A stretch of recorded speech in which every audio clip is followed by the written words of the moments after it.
everyone. So today we'll be talking about how relationships that turn out healthy eventually turn toxic over time and why that happens. So you might have noticed that in certain relationships in the beginning, say for a few months or all, everything is great, everything is rosy, you guys are both having fun, and then slowly and eventually problems start popping up. This isn't just because the honeymoon period ended. There are several different reasons behind it. The first one being neglect. Now, a lot of people think that you stop putting in an effort or you stop chasing your partner as soon as you get into a relationship. Whereas the getting into the relationship part is just the beginning of it. The actual work starts afterwards, right? So, a lot of people stop making those efforts once they get into a relationship, which in turn makes their partner feel neglected, deprioritized.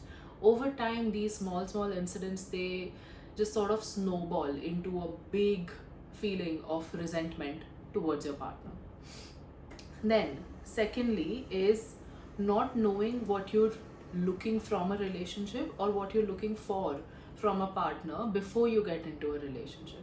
So, a lot of the times when we meet somebody that we really like, we really get along with, maybe we have amazing chemistry with, we forego what our actual needs are from a relationship just because we get so caught up with all of these surface level qualities.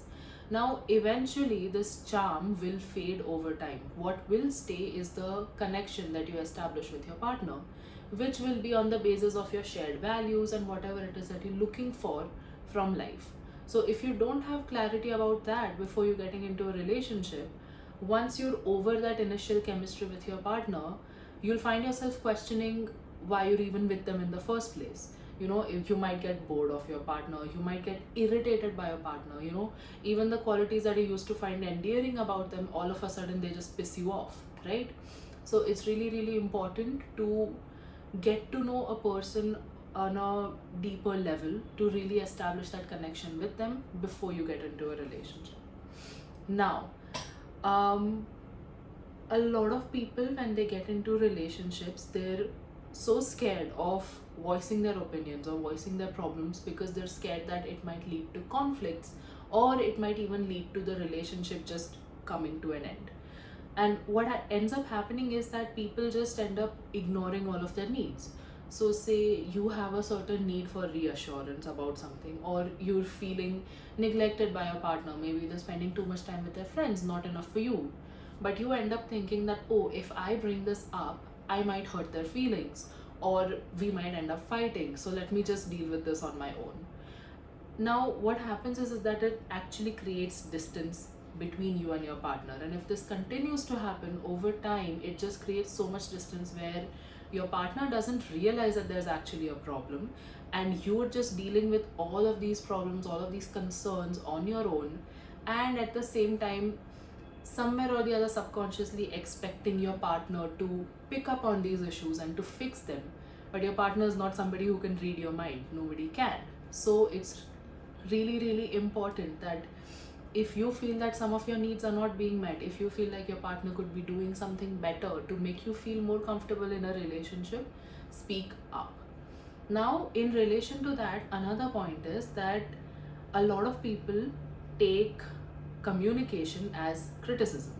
So, going by the previous example, if your partner comes and tells you that, hey, you've been spending too much time with your friends, I just wish that every once in a while, you'd spend a weekend with me instead. Or maybe I could come meet your friends, but I miss spending time with you, right? Now, if you perceive that as a criticism or as your partner trying to distance you from your friends and get defensive, that automatically will create more problems.